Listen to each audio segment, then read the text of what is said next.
Hey there, greetings and welcome back to Prog Monster. My name is Murph. I am the host of this show.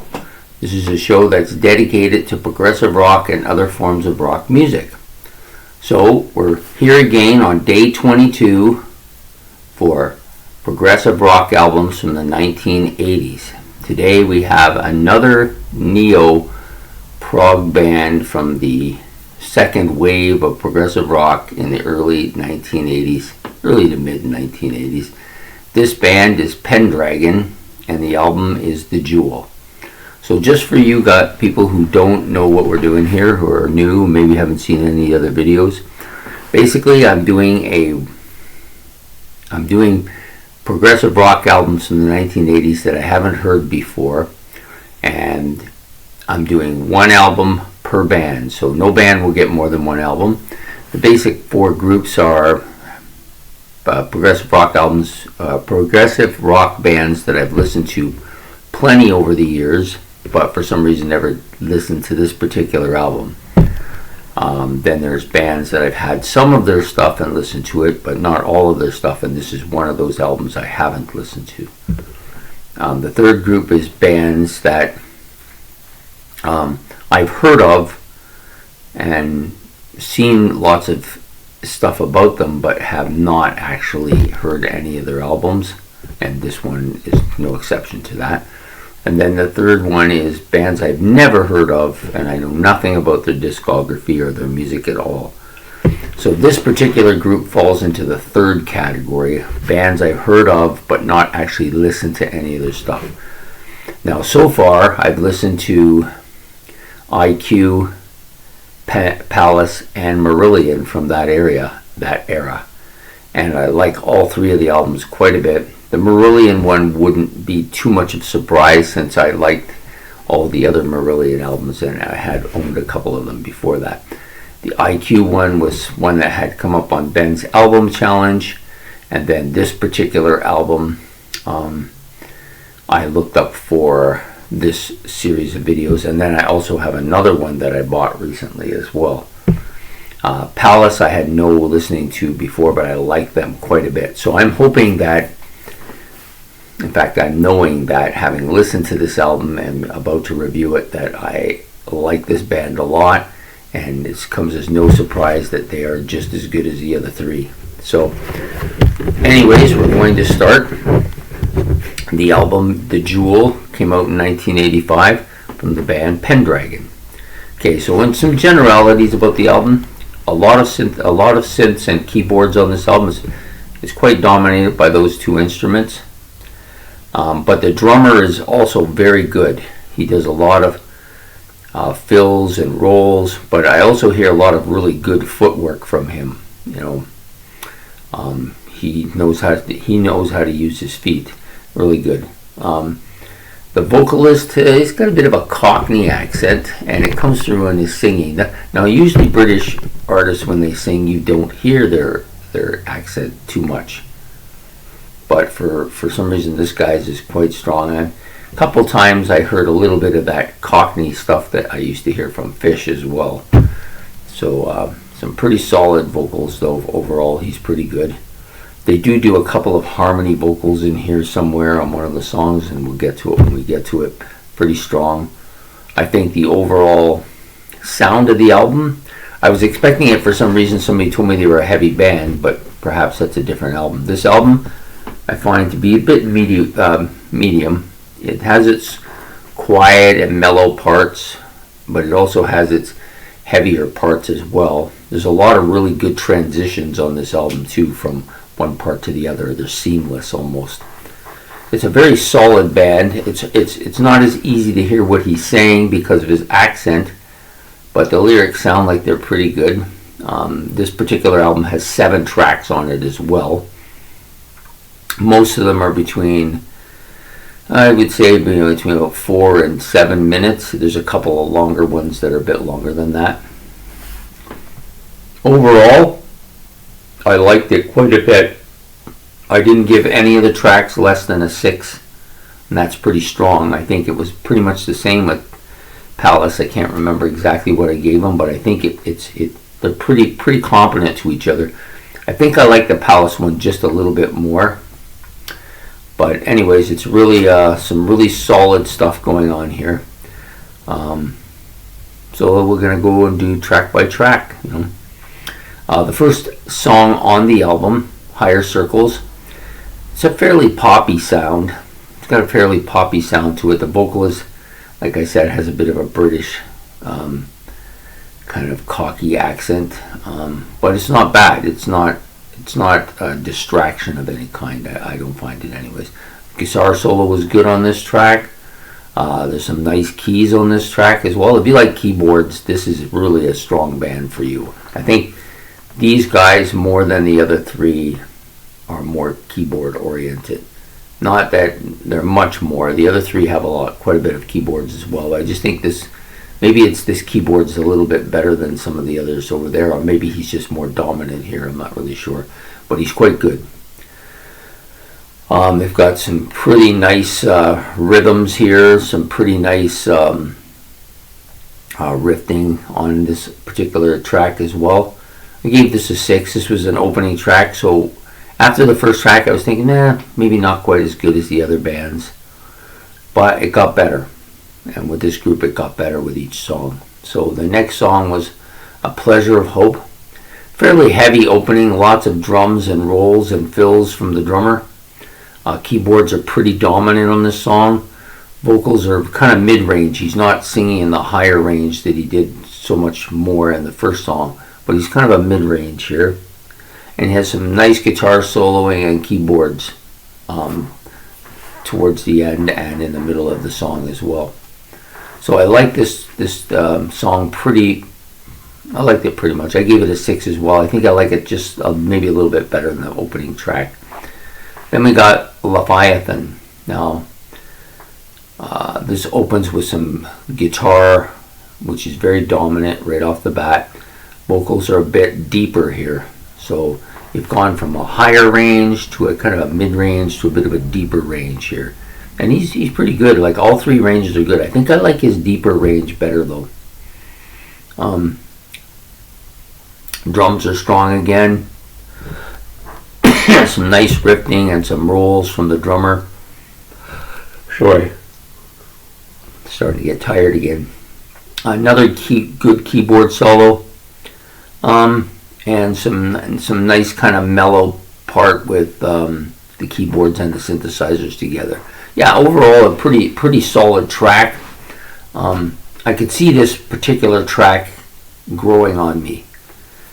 And as you know, progressive rock, at least for me, takes some time to absorb. Some bands absorb quicker than others, but most of these neo-prog bands, I like them almost immediately. But there's quite a bit going on in a lot of their songs, so it's pretty hard to absorb a lot of that on a first listen. But I think this song will be one of the stronger ones as we go along. Okay, so then we go to the fourth track, Alaska, which is one of the longer tracks. It's also one of my favorite tracks on here. I like this song quite a bit. Some nice mellow guitar opening with some synthesizers.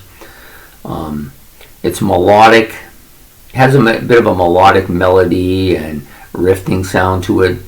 The keys are strong and very atmospheric, as they are on most of the tracks, but more so I think on this one.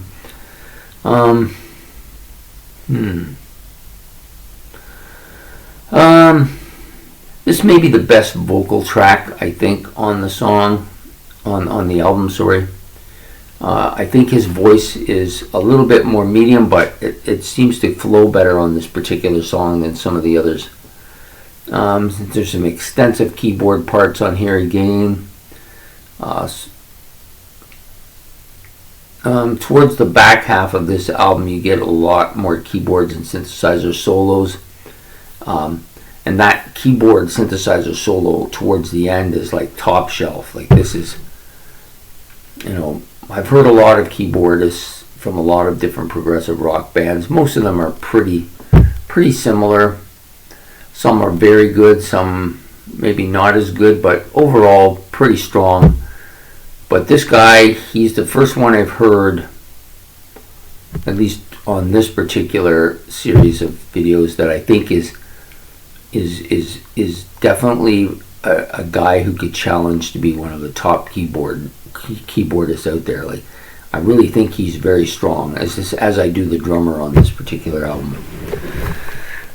Okay, so then we go to the next track. So that was probably arguably my favorite track. The other track is coming still.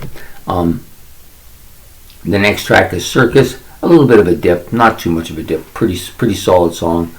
Nice guitars and keyboards again. Another fantastic keyboard solo here. This guy is really showing his talent. The drummer again is like keeping up. I think he's just really good.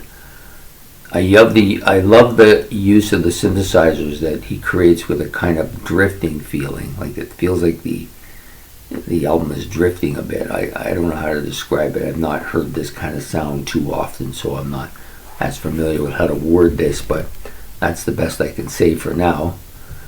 I love the drum, keyboard, bass kind of riff that goes on the back half. The bass is a little more forward on this particular track. In fact, I think it's the most noticeable difference on this track is that the bass is a little more forward than it's been on any of the other tracks. But it's a good song. I give it a 7. And then the next one I also gave a 7. O Divinio. Some really good guitar intro with some nice church-like organ. I don't think it's it's not a church organ or what they call a pipe organ. It's not that, but it has that kind of sound to it. No, that's not correct. It has that kind of use. That's a better term. So it's a normal organ, but they use it like they would be playing a church organ. And it really actually has a nice effect without being overly dominant like a church organ would be. Or a pipe organ if you prefer. Some nice piano sounds. I think it's an electric piano. They use it on a couple tracks here. This one I think is the most predominant one. Some multi-vocal parts here. Basically, there's a couple of people that have joined in with him singing here. It gives a pretty strong harmony part too to the song. It's a really solid song, I think, and then you got some really good solos as well. Most of the tracks have pretty good solos. A couple that are much more dominant than others, but not too bad. So we get to the final track, which is A Black Night. I think this is the best track on the album. Okay, maybe it's not the best track on the album, but it's my favorite track on the album for now. Definitely has some really good mellow melodic opening with a really synthesizer bits and some keyboard bits. I like this, and then it kind of yanks up a bit or cranks up a bit if you want. Well, there's a little bit of a drum kind of melodic drum and guitar solo just kind of easing its way in, and then bang, all of a sudden it builds up and cranks up to this big riff. The guitar solo with the bass prominence here, really nice job on it. And it has a bit of a quiet ending, and I really think this song has more different kind of sections than the other songs. It has different parts to it, adding a kind of, and because it's a bit lengthier too, I think this track is pretty close to 10 minutes. If it isn't over 10 minutes, it might be over 10 minutes, but for the longest track on the album, which I think it is, holds your attention well, has lots of interesting sounds. I know that this is an album, and this particular song that I will continue to listen to, and it'll grow on me even more. I can just feel it from the overall feeling of the album. I think it's going to be a great album. I really look forward to owning it and being able to play it regularly too. So it's definitely on my list to get. Really solidly put together album. Nice flow, nice transitions, really nice use of the keyboards, and the drummer is like right there all along. The bass and the guitar are a little bit less dominant here, but they're not bad. They're just they're just not as forward as the other two instruments, I don't think, anyways. And the vocalist, he may be the weakest part of this group, but I don't think he's bad by any stretch. I don't feel any kind of animosity towards his voice. It's just the other parts are just that much stronger, that's all. So fantastic album. Highly recommended if you haven't had a chance to get into this type of music and you're looking for a band to start. This one is as good as the other three, easily. So there you have it. Pendragon's The Jewel. I hope you like this video. If you do, please like and subscribe, as it's much appreciated. And we'll be back on day 23 with yet another album. So look for this in the morning, tomorrow morning, December 22nd, day 22 of progressive rock albums from the 1980s. And have yourself a good night. Take care. Bye.